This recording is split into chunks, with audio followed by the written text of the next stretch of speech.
ခရီးသွား blog တွေရိုက်တာပဲဖြစ်ဖြစ် food blog တွေရိုက်တာပဲဖြစ်ဖြစ်ကျွန်တော်တို့ရိုက်ထားတဲ့ဗီဒီယိုမှာနောက်ခက်အတန်ကျွန်တော်တို့ဘယ်လိုပြန်ထည့်ရမလဲဆိုတာကိုပြပြပေးမှာဖြစ်ပါတယ်။ Okay ဒါဆိုလို့ရှိရင်ကျွန်တော်တို့ချက်လောက်ကြည့်ကြမယ်။ကျွန်တော်တို့ဒီမှာ VM video editing software ကိုပဲသုံးမယ်ပေါ့နော်။အဲ့တော့ကျွန်တော်တို့ VM ထဲကိုဝင်လိုက်မယ်။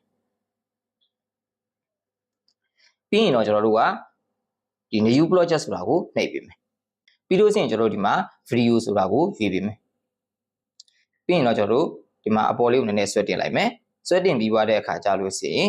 ကျွန်တော်ရိုက်ထားတဲ့ဗီဒီယိုကိုကျွန်တော်တို့ရွေးလိုက်မယ်။ကိုကဒီစင်းဘယ်နှခုရိုက်ထားလဲပေါ့နော်။ကိုကတစ်ခုဆိုရင်တစ်ခုနှစ်ခုဆိုရင်နှစ်ခုပေါ့နော်။ကျွန်တော်ဒီမှာနှစ်ခုသုံးမယ်ပေါ့နော်။အဲ့တော့ကျွန်တော်ဒီမှာစင်းနှစ်ခုကိုသုံးမယ်။ပြီးလို့ရှိရင်ကျွန်တော်တို့နှိပ်ဆိုတာကိုနှိပ်မယ်။ဒါဆိုလို့ရှိရင်တော့ကျွန်တော်တို့ဒီမှာကိုရိုက်ထားတဲ့ဗီဒီယိုလေးနှစ်ခုကဒီထဲကိုရောက်သွားပြီ။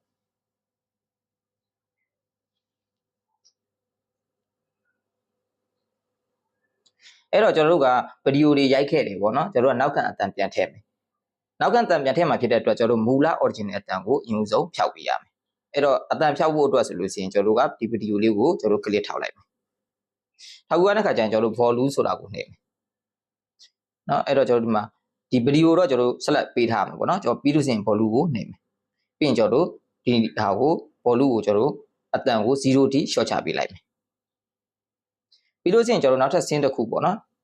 ်ဒီဟာကိုလည်းကျွန်တော်တို့ကမူလရိုက်ထားတဲ့အတန်ကိုကျွန်တော်တို့ short ချဖြောက်ပေးရမှာပေါ့နော်အဲ့တော့ကျွန်တော်တို့ဒီ volume ဆိုတာကိုပဲနှိပ်မယ်ပြီးလို့ရှိရင်ကျွန်တော်တို့0ထိကို short ချပေးမယ်ပြီးရင်အမှန်ချစ်ပေးမယ်ဒါဆိုလို့ရှိရင်ကျွန်တော်တို့ရိုက်ထားတဲ့ဗီဒီယိုမှာမူလအတန်လေးမရှိတော့ဘူးပေါ့နော်အဲ့တော့မူလအတန်ပျောက်သွားပြီမူလအတန်ပျောက်သွားပြီဖြစ်တဲ့အတွက်ကျွန်တော်တို့ကနောက်ခံအတန်ပြန်ထည့်မယ်ပေါ့အဲ့တော့ကျွန်တော်တို့နောက်ခံအတန်ထည့်ဖို့ဆိုလို့ရှိရင်ကျွန်တော်2မျိုးရှိတယ်ကျွန်တော်တို့အတန်ကိုအရင်ဆုံး record လုပ်ထားမှာလားဒါမှမဟုတ်လို့ရှိရင်ကျွန်တော်ဒီ video editing software ထဲမှာပဲတခါတည်း record လုပ်လာပေါ့နော်အဲ့တော့ကျွန်တော်ဒီမှာနှစ်ခုလုံးပြောပြမယ်ပထမဦးဆုံးကတော့ကျွန်တော်အတန်ကို record လုပ်ထားတာကိုရင်ထည့်ပြမယ်အဲ့တော့ကျွန်တော်တို့ကဒီအပေါ်မှာရှိတဲ့နော်ကျွန်တော်တို့သချင်းပေါ့နော် tet to app music ဆိုတာလေးကိုကျွန်တော်တစ်ချက်နှိပ်မယ်သချင်းထည့်မဲ့နေရာလေးပေါ့နော်ဒါလေးကိုနှိပ်ပြီးတော့ဆိုလို့ရှိရင်ကျွန်တော်တို့ကကို record လုပ်ထားတဲ့အတန်ကိုထည့်မယ်ဆိုလို့ရှိရင်တော့ဒီ music ကိုရွေးပေးရမယ်တကယ်လို့ကျွန်တော်တို့ကဒီ video editing software ထဲမှာပဲ record တစ်ခါတည်းလုပ်မယ်ဆိုလို့ရှိရင်တော့ကျွန်တော်တို့ကဒီ record ဆိုတာကိုရွေးပေးရမယ်အဲ့တော့ကျွန်တော်တို့ကဒီ record လုပ်ထားတဲ့အတန်ဝက်ထည့်မှာဖြစ်တဲ့အတွက်ကျွန်တော် music ကိုပဲနှိပ်လိုက်မယ်ပြီးလို့ရှိရင်တော့ကျွန်တော်တို့က my music ဆိုတာကိုရွေးပေးမယ်ပြီးသွားလို့ဆိုလို့ရှိရင်ဒီမှာကျွန်တော်တို့ music library ဆိုတာရှိတယ်အဲ့တော့ကျွန်တော်တို့ music library ကိုရွေးမယ်ကျွန်တော်ဒီမှာအတန်သွင်းထားတဲ့နောက်ခံအတန် file ရှိတယ်ပေါ့နော်ဒါလေးကိုကျွန်တော်တို့ကဒီမှာ use ဆိုတာလေးကိုနှိပ်ပေးလိုက်မယ်ပြီးရင်တော့ကျွန်တော်ဒီမှာအတန်ကိုအဖြတ်တောက်လုပ်လို့ရသေးတယ်ပေါ့နော်ကျွန်တော်ကဒီလောက်ကအတန်ကဒီကနေစတာဖြစ်တဲ့အတွက်ကျွန်တော်ဒီနေရာကနေရွေးပေးလိုက်တယ်ပြီးရင်ကျွန်တော်တို့အမှန်ချစ်ပေးလိုက်တယ်ဒါဆိုလို့ရှိရင်တော့ကျွန်တော်တို့ဒီမှာကျွန်တော်တို့သွင်းထားတဲ့အတန်လေးကရောက်သွားပြီပေါ့နော်အဲ့တော့ကျွန်တော်တစ်ချက်လောက်နားထောင်ကြည့်မယ်ကျွန်တော်တို့ဒီနိုင်ရက်လေးမှာကျွန်တော်တို့နှကားပြားကိုကျွန်တော်တို့သွားခဲ့တယ်ပေါ့နော်အဲ့တော့အခုဆိုလို့ရှိရင်တော့ကျွန်တော်တို့နှကားပြားကိုရောက်ပါပြီဒါကတော့နှကားပြားရဲ့ကျွန်တော်တို့အပြင်နေရာလေးပေါ့နော်ဟုတ်ပြီဒါကတော့ကျွန်တော်အတန်ကို record လုပ်ထားတဲ့ file ကိုထည့်တာပေါ့နော်ဟုတ်ပြီဒါကိုကျွန်တော်တို့ကပြန်ဖြတ်လိုက်မယ်ကျွန်တော်ကဒီ editing software ထဲမှာပဲတခါတည်းကျွန်တော်အတန်ကို record လုပ်မှာပေါ့နော်အဲ့တော့ကျွန်တော်တို့ဒီမှာ tet to app music ဆိုတာကိုပဲနှိပ်မယ်ပြီးလို့ရှိရင်ကျွန်တော်တို့အတန်ကို record လုပ်မှာဖြစ်တဲ့အတွက်ကျွန်တော် record ဆိုတာကိုနှိပ်မယ်ပြီးရင်တော့ကျွန်တော်တို့ကအတန်သွင်းမှာဖြစ်တဲ့အတွက်ကျွန်တော်တို့ဒီမှာ record ဆိုတဲ့နေရာလေးကိုနှိပ်ပေးလိုက်မယ်ဒီမှာသူစက္ကန့်သွားရင်လည်းကျွန်တော်တို့တစ်ချက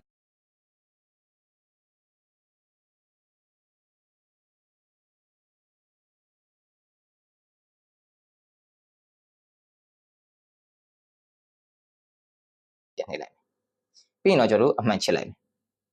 ဟုတ်ပြီကျွန်တော်တို့အတန်ကိုတစ်ချက်လောက်နားထောင်ကြည့်မယ်ပေါ့နော်ဒါဆိုရင်ကျွန်တော်တို့စာပြောလို့ရတယ်โอเคအဲ့တော့ကျွန်တော်ဒီမှာခုနကကျွန်တော်ရဲ့အတန်ပါသွားတယ်ပေါ့နော်အဲ့တော့ကျွန်တော်ဒီနေရာလေးကိုကျွန်တော်တို့ဒီပါသွားတဲ့အတန်လေးကိုကျွန်တော်တို့ဖြတ်လိုက်မယ်အဲ့တော့ကျွန်တော်တို့ကဒီအတန် file လေးကိုဆက်လက်ပေးလိုက်မယ်ပြီးလို့ရှိရင်ကျွန်တော် split ကိုနှိပ်မယ်ပြီးရင်တော့ကိုဖြတ်ထုတ်ခြင်းတဲ့အပိုင်းကိုကျွန်တော်တို့ဆက်လက်ပေးပြီးတော့မှကျွန်တော်တို့ delete ဆိုတာကိုနှိပ်ပေးလိုက်မယ်ပြီးရင်ကျွန်တော်တို့ဒီကောင်ကိုကြံရှိတဲ့အတန်လေးကိုကျွန်တော်တို့ကဒီအရှိကိုတူပေးလိုက်မယ်ဒါဆိုရင်ကျွန်တော်တစ်ချက်လောက်ပြန်နှားထောင်ကြည့်လိုက်မယ်အားလုံးပဲမင်္ဂလာပါကျွန်တော်ဒီနေ့နိုင်ရဲ့နေ့မှာကျွန်တော်နာမှာရှိတဲ့ငကားပြားကိုကျွန်တော်တို့သွားခဲ့တယ်ပေါ့နော်โอเคဒါဆိုလို့ရှိရင်ကျွန်တော်တို့ကကျွန်တော်ရိုက်ထားတဲ့ဗီဒီယိုမှာမူလအတန်ကိုဖြောက်ပြီးတော့ကျွန်တော်နောက်ခံအတန်လေးထည့်လိုက်ပြီဒါကကျွန်တော်တို့ကဒီ content creator ဆိုလို့ရှိရင် ကျွန်တော်တို့ food blogger ပဲဖြစ်ဖြစ်ခီးသွား blogger တွေပဲဖြစ်ဖြစ်ကျွန်တော်တို့နောက်ခံအတန်ကိုကျွန်တော်တို့ဒီနည်းနဲ့ထည့်လို့ရပါတယ်ဟုတ်ကဲ့ကျွန်တော်ဗီဒီယိုကိုကြည့်ရှုရတဲ့အတွက်အားလုံးကိုကျေးဇူးတင်ပါတယ်